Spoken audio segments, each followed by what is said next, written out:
People weekend వచ్చేసింది. Saturday no plans. అందుకనే Friday రోజు సాయంత్రం క్యూసిటీ దగ్గర ఉన్న మార్కెట్కి వెళ్ళాను. ఇక్కడైతే చాలా మంచి ఫ్రెష్ వెజిటేబుల్స్ దొరుకుతాయి అండ్ తక్కువ ప్రైజెస్ లో. నేను చాలాసార్లు వెళ్ళాను. మంచి మంచి ఆకుకూరలు, హెల్దీ ఫ్రూట్స్ చాలా ఉన్నాయి. ఇంకా తోటకూర తీసుకొచ్చాను. తోటకూర వల్ల చాలా బెనిఫిట్స్ ఉన్నాయి.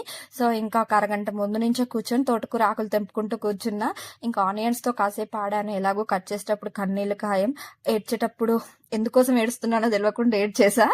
ఇంకా ఆ తర్వాత తోటకూరని 2 times నేను కడుక్కున్నాను. ఇంకా ఫిల్టర్ వాటర్ లో, నాకు కొంచెం ఓసిడి ఉంది, మంచిగా ఫిల్టర్ వాటర్ లో కడిగాను. ఎందుకంటే ఆకుకూరలకు ఏమైనా ఫెర్టిలైజర్స్ యూజ్ చేశారనుకో ప్రాబ్లం అవుతుంది కదా.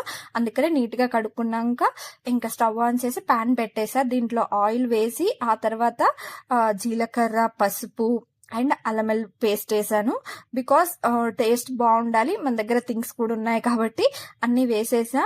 ఇంకా తర్వాత పాలకూర ఆల్రెడీ కడిగి పెట్టుకున్న పాలకూరలు అందులో వేసేసి మంచిగా 10 minutes వరకు ఫ్రై చేసుకున్నాను. ఎందుకంటే డీప్ గా ఫ్రై చేసుకోకూడదు, కొంచెం పచ్చి పచ్చిగా ఉన్నలాగా ఫ్రై చేసుకొని ఆ తర్వాత ఆల్రెడీ కట్ చేసి పెట్టుకున్న ఆనియన్స్ ఇందులో వేసేసా.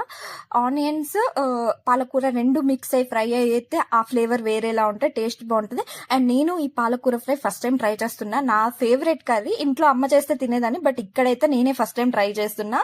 ఎలా వస్తుందో ఏంటో చూద్దాం అవుట్పుట్. ఇంకా మంచిగా డీప్ ఫ్రై చేసుకున్నాం 15 minutes వరకు.